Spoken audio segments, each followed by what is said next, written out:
प्रदेश के नौजवानों के भविष्य की बोली लगाकर भाजपा द्वारा बेचने से जुड़ी आज हम आपको बताएंगे कि पटवारी भर्ती घोटाला, इसकी पूरी जानकारी शिवराज सिंह चौहान जी को थी।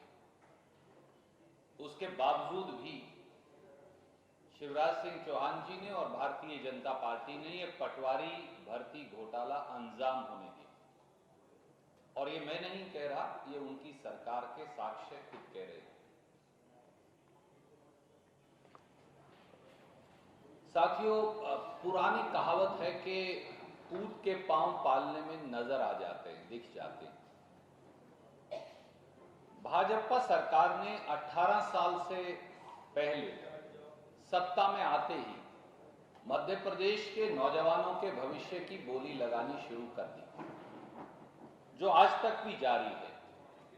वो व्यापम घोटाला हो, वो डीमैट घोटाला हो, वो शिक्षक भर्ती घोटाला हो, वो नर्सिंग घोटाला हो, वो पटवारी भर्ती घोटाला हो, या फिर परीक्षाओं के रिजल्ट ना निकालने का घोटाला हो। इन सब ने करोड़ों करोड़ों मध्य प्रदेश के युवाओं के भविष्य का गला घोट दिया।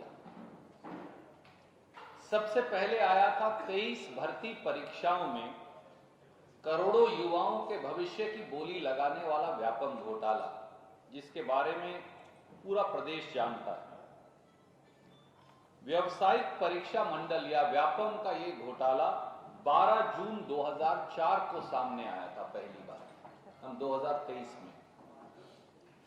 उसके बाद छतरपुर में, एमपी नगर भोपाल में, तुकोगज इंदौर में, निशातपुरा भोपाल में कई अपराध दर्ज हुए, एक के बाद एक। 2004 से भाजपाई सत्ता में परीक्षा भर्ती घोटाले लगातार चल रहे हैं, पर 23 भर्ती परीक्षाओं में व्यापम की 1 करोड़ युवाओं का भविष्य तो लील दिया गया, उनकी जिंदगियां तो लूट ली गई, पर हुआ कुछ नहीं। शिवराज सिंह चौहान ज्यों के त्यों उनके सरपरस्ती में यह काम चलता रहा। फिर आया व्यापम से भी बड़ा डीमैट घोटाला, जिसमें डेंटल और मेडिकल कॉलेज की जो सीटें हैं, जो सरकारी सीटें हैं, वो 6 निजी मेडिकल और 16 निजी डेंटल कॉलेजों ने 50 लाख रुपया से 1.5 करोड़ रुपया तक ये सीटें बेच डाली। वर्षों तक ये चला। खुद सीबीआई ने सुप्रीम कोर्ट में हल्फनामा दिया और कहा यह घोटाला व्यापम से भी बड़ा है और शायद इसकी जांच नहीं हो सकती। कुछ पत्रकारों ने तो आकलन कर इस घोटाले को 10,000 करोड़ तक का बताया। उसके बाद युवाओं के भविष्य को फिर नर्क में डाला नर्सिंग घोटाला। मध्य प्रदेश में जो फर्जी नर्सिंग कॉलेज हैं लगभग वही चलते हैं, असली नर्सिंग कॉलेज बचा नहीं।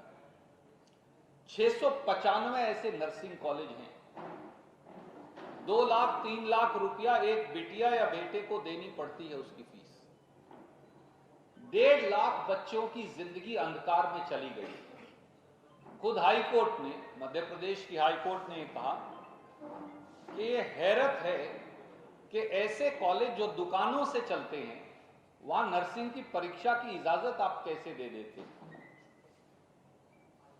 और यह भी कहा कि ये नर्सिंग कॉलेज समाज में जहर घोल रहे हैं। शिवराज सिंह चौहान के कान पर जूं तक नहीं रहेगी। ऐसा है, ये गब्बर गैंग है और इस गब्बर गैंग में, भाजपा के गब्बर गैंग में कंपटीशन है। कालिया कौन है, सांभा कौन है। अब और कहूंगा तो वो बुरा मान जाएंगे, क्योंकि अब उनसे पूछना पड़ेगा, भैया आप में से गब्बर सिंह कौन है। कोई कहता है वो गब्बर सिंह है, कोई कहता है वो गब्बर सिंह है। तो इस गब्बर गैंग को मध्य प्रदेश के 5 करोड़ 45 लाख से अधिक बहादुर मतदाता और 8.5 करोड़ लोग अब इनका वही हशर करने वाले हैं जो शोले पिक्चर में गब्बर गैंग का हुआ था। सर, अभी चुनाव चल रहा है 5 राज्यों में, और जिस प्रकार से ईडी कार्रवाई कर रही है अलग अलग जगह पे, कल आपके नेता प्रतिपक्ष ने भी ये शंका जताई है कि ईडी कार्रवाई कर सकती है उनके खिलाफ, उनको परेशान किया जा रहा है। कल दिग्विजय सिंह ने भी 4-5 दिन पहले कहा था कि मध्य प्रदेश में भी ईडी 4-5 जगह पर छापेमारी की कार्रवाई करेगी। कल राजस्थान में ईडी के 2 अफसरों को राजस्थान पुलिस को पेपर देते हुए पकड़ा है। जी, केजरीवाल आज भी पढ़ रहे हैं, मुझे मालूम है, कल रात से चल रहे हैं। देखिए, अब अमित शाह जी आए थे, मोदी जी आने वाले हैं, तो ईडी को तो साथ लाएंगे। परंतु भारतीय जनता पार्टी हर बार जब चुनाव हार रही होती है तो वो फिर ईडी और इनकम टैक्स के पीछे छुप जाते हैं। अगर आपको नहीं जानकारी है तो चेक कर लीजिए, यहाँ जो इनकम टैक्स का गेस्ट हाउस है, पिछले 2 दिन से वहाँ बड़ी तेज गतिविधि है, क्योंकि कई प्रांतों के अधिकारी वहाँ आ गए। तो मेरा आपसे केवल ये कहना है, उन सबका स्वागत है, मध्य प्रदेश तो सबका स्वागत करता है। तो 2 दिन से इनकम टैक्स के अधिकारी यहाँ ऑलरेडी आ चुके हैं और ईडी के अधिकारी उनके पीछे पीछे आ रहे होंगे।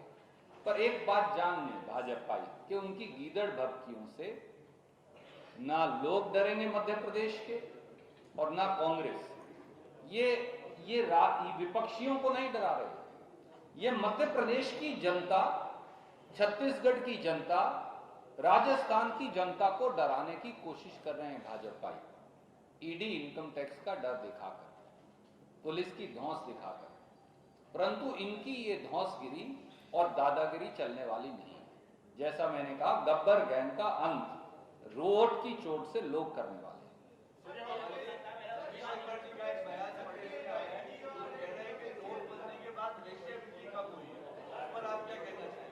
अब मैं मेरा सर पकड़ सकता हूं और क्या कर सकता हूं।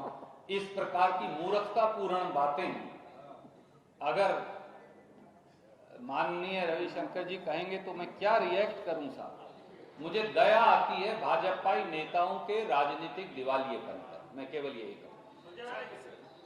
आपने मध्य प्रदेश को जितना पढ़ा है, यहाँ की व्यवस्था भी इतने समय में जितनी आपने जान ली, जिस हिसाब से आप भ्रष्टाचार के मामले उजागर करते हैं, कमलनाथ जी की सरकार यदि बन जाती है तो आप मध्य प्रदेश उनके हवाले करके चले जाएंगे या उसके बाद में भी आप यहाँ कुछ एक्शन? मैं तो साहब, पार्टियां एक व्यक्ति से नहीं चलती, पार्टियों का नेतृत्व व्यक्ति करता है, पर पार्टी व्यक्तियों से बड़ी है, मुझसे भी बड़ी है, आपसे भी बड़ी है, आपसे भी बड़ी है और कमलनाथ जी से भी बड़ी है। भारतीय राष्ट्रीय कांग्रेस नीति निर्धारण करेगी। कमलनाथ जी कांग्रेस की नीति निर्धारण के लिए कटिबद्ध लाइन में खड़े हुए पक्के नेता हैं। आज तक उन्होंने लाइन नहीं बदली, अपनी निष्ठा नहीं बदली। कमलनाथ जी ने कभी अपनी नीति नहीं बदली, अपना विश्वास नहीं बदला, अपना चरित्र नहीं बदला, अपनी मां को कभी उन्होंने धोखा नहीं दिया। भारतीय राष्ट्रीय कांग्रेस नीति निर्धारण करेगी और भारतीय राष्ट्रीय कांग्रेस और उसका नेतृत्व करने वाले प्रदेश कांग्रेस कमेटी के अध्यक्ष इस बात के लिए कटिबद्ध हैं कि हम मध्य प्रदेश के युवाओं के भविष्य को मंडी लगाकर बेचने वाली शिवराज सिंह चौहान सरकार को सजा देंगे उनके पापों की। धन्यवाद।